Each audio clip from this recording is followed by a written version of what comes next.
The MJL Foundation's Walk for Hope is a yearly celebration of life itself. Life well lived now, and for those lives lost because of suicide. And certainly everyone participating is mindful of that and where depression fits into our world today. To me, it also makes me realize that I'm not alone.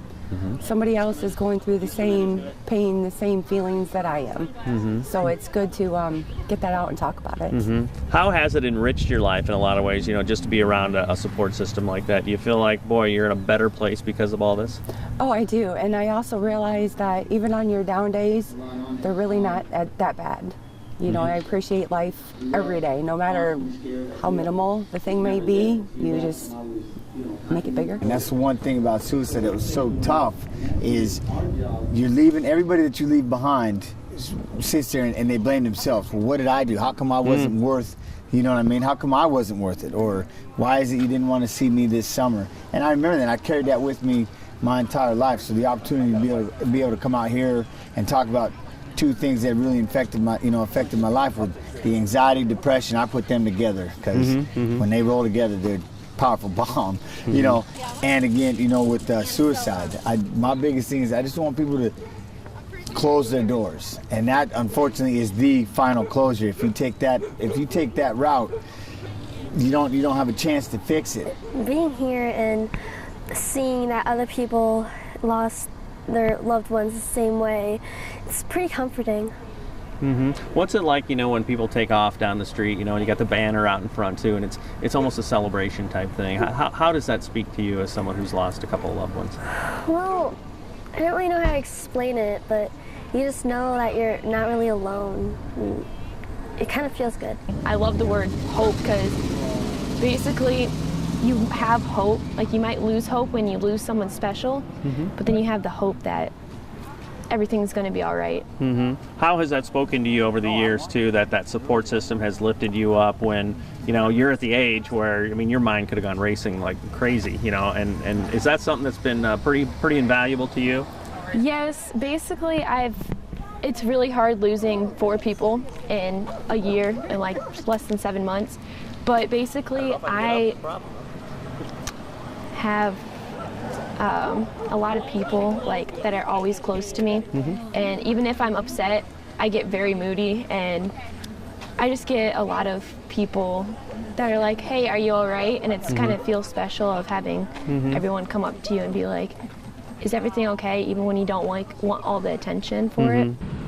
ILLOWA FCA and the MJL Foundation will be partnering together on a video devotional project over the coming months. A devotional dedicated to suicide awareness and depression, one to put in front of youth in our communities and beyond.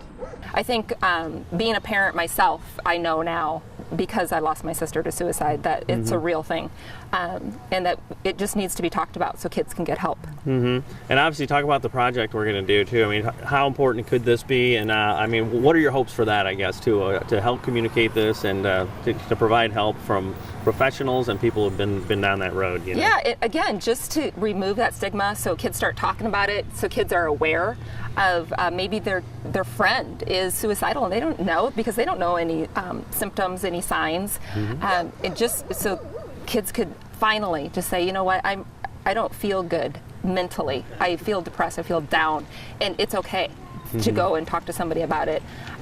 Especially the Christian kids, to maybe remove that stigma from you should be okay if you're a Christian because you have the Bible.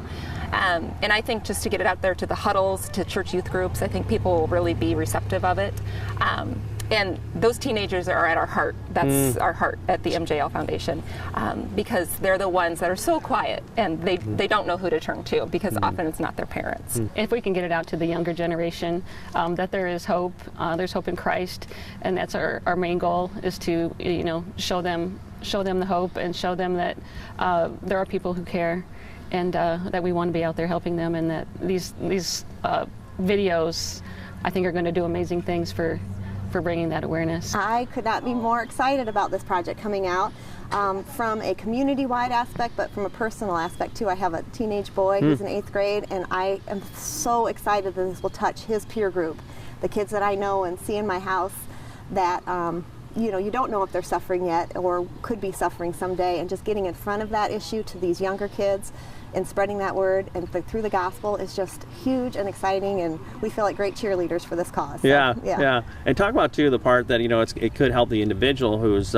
depressed and considering suicide, but it can be helpful for their support system to recognize those signs too. Oh, again, erasing that stigma and getting the awareness out there that their friends are aware of the issue, where they can say, I can actually talk to my friend about it and it's okay. They can reach out for help, but it's a group-wide thing, not just a single individual suffering.